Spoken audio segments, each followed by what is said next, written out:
Hello and welcome to another episode of the Anglo-Italian podcast for this Euro 2024 preview. And today we're going to be covering off Austria.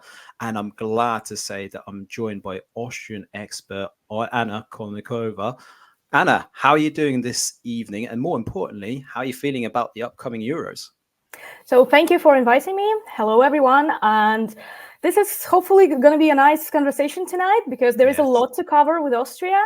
And I have to say that the excitement is building up because Austria is now in a very good developing phase under the new manager, Ralf Rangnick. And the recent results and recent performances, which is even more important, have been really good. And everyone is looking forward to these 4 weeks. That it's not going to end in 2 weeks, let's say.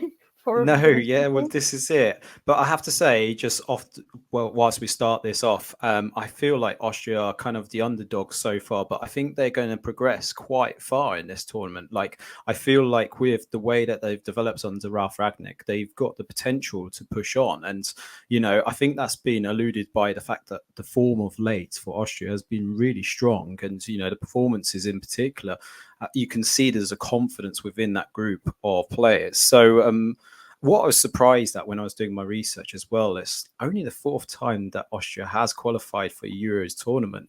This is the third consecutive time, which is, I suppose, a good sign of how you're developing. But I was so surprised by that. Let's kind of get a flavour then in terms of how the fan base are feeling at the moment with Ralf Rangnick at the helm. I mean, what's the kind of feeling towards his style of football, and more importantly, how they get in behind this team? Because you've got some really good individually talented players, maybe not stand out, maybe not at the higher echelons, but certainly you've got good group of players even. So what is going on right now under Ralf Rangnick is a real revolution because he left no stones unturned in everything. So he revamped the squad, he changed the playing style and went to the absolute contrary of what his predecessor Franco Foda has been doing, which was like defensive, maybe not so brave, not so enthusiastic football. And the national team quickly switched to a very dynamic, vertical pressing and counter-pressing oriented style, which is like a trademark for Ralf Rangnick. And basically, that's what he was assigned to do in the national team. And everyone is really optimistic that this time something big can happen. Even Rangnick himself, he is not shy in interviews before the tournament. Yeah. And even though the group is probably one of the hardest in the tournament, we'll be honest with this. And also the order of the games is not that easy as well, because there's a very strong start with France, which will show where Austria really stands right now. Because honestly speaking, there is one thing that slightly concerns some of the experts and some of the fans, that actually under Rangnick, Austria never really faced very strong opposition. Was mostly mid-level teams. There was one win in a friendly against Germany, but we'll not talk about Germany right now because they have their own issues. And during the qualifying, they struggled against Belgium, which can show some structural problems. So there's a strong start with France. Then there's the game with Poland, and then it basically takes it down to the last day with the Netherlands, which is likely going to be a face-off for the second place, and so on. So this is a bit concerning, but in general, it doesn't override the overall optimism of everyone. Yeah, no, and I think what's really touching, I think he's brought, and this is Ralf Rangnick, the kind of domestic team kind of environment to Austria. It feels like you're much more like a team that you would support as opposed to a national team in that sense. And, it's interesting when I recall, the circumstances when Ralf Rangnick first joined and became the Austrian manager. Obviously, it was in the kind of mid-set of he'd been at Man United. He was trying to fix the problems as an interim manager.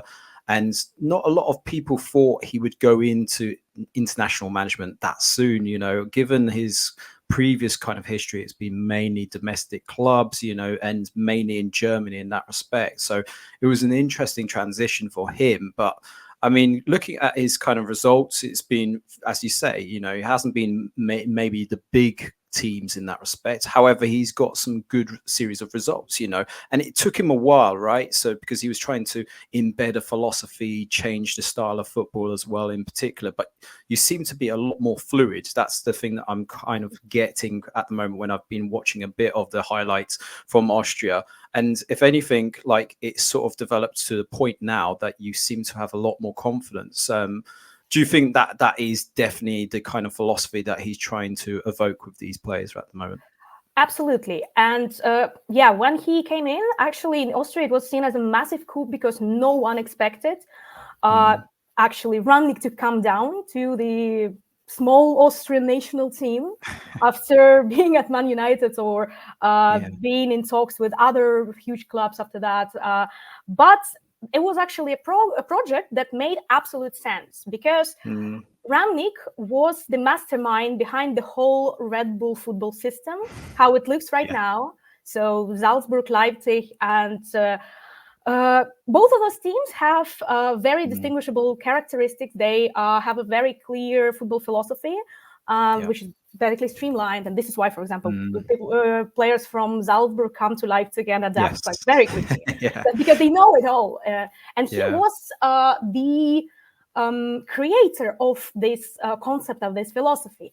And the thing is, about 2/3 of Austrian players, national team players, have passed through the system at some point. Yeah. This is why they know him, they know his philosophy, and he knows them. Because he always, like, if he comes to work at a club, he tries to leave no stones unturned on any level, because he takes care not only about the squad, about the next match, about the next set of matches, about the tactics and the opponent. No, he just revamps the whole system, the whole infrastructure. He deals with questions of interaction between teams and the youth teams, and for example, and he has his own ideas about team building, for example, and players seem to like it. And this set of players knows it really well. It's in their bloodline, actually.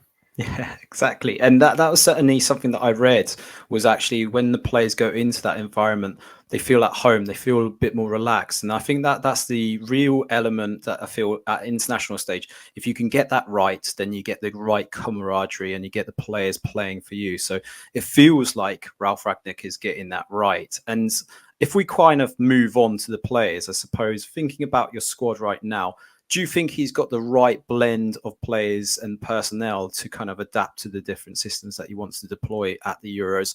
And do you think there's any areas that may be a bit of concern?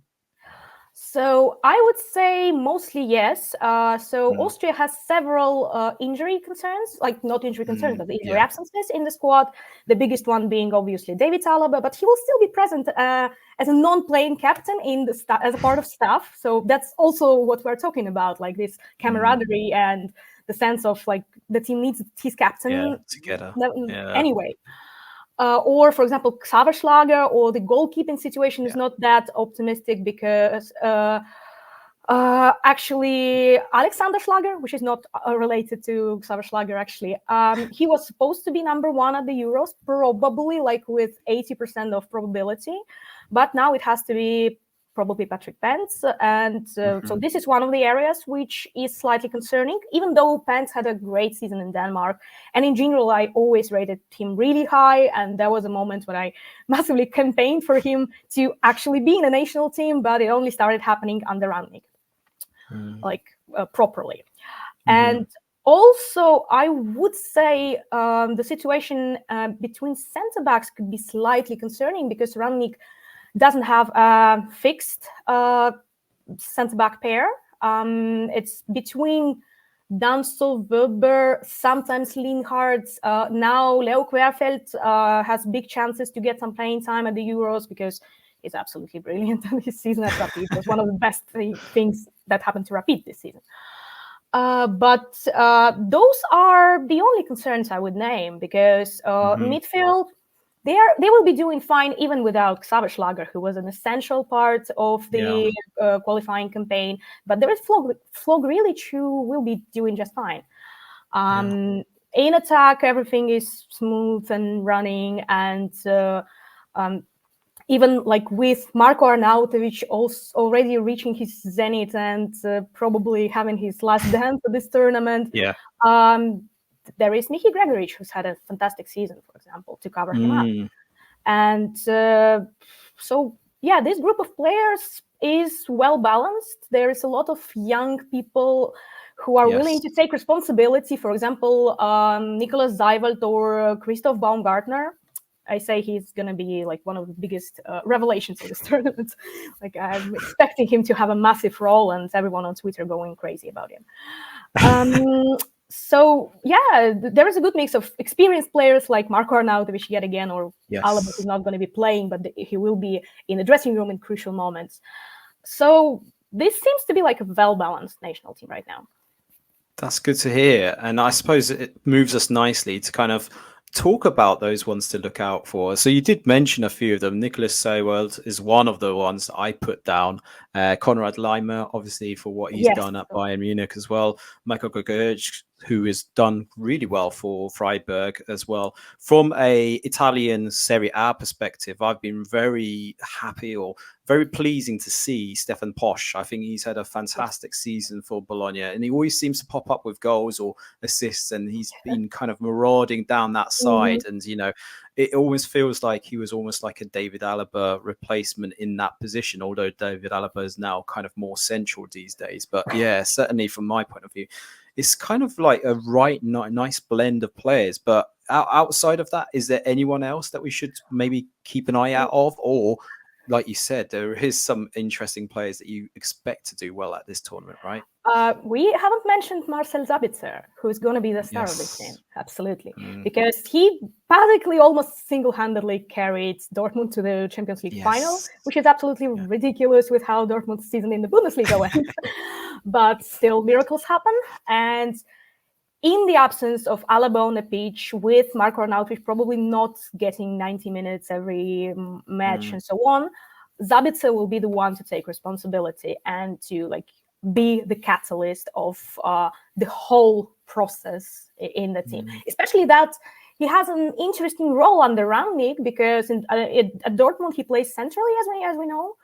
But actually, Rangnick uses him on the left half space, sort of, on the wing.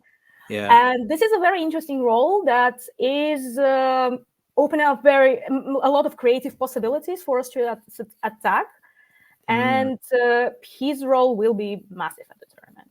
So and thinking about that position, does he kind of float in from that left-hand side essentially? Because obviously he's more deployed centrally, but as you allude to, plays more on the left-hand side. So it's an interesting dynamic. Does that kind of mean that central player has to kind of overlap and kind of cover him, or does that kind of left back kind of push into that position as well? There are several ways of dealing that, but we also have to understand that almost the same situation sometimes happens on the right flank, with Conny Laimer getting the same responsibilities. Who also normally plays centrally, but Rangnick tries to use them this way, which is normally tricky for the opposition to get rid of them, actually, in the dangerous zone.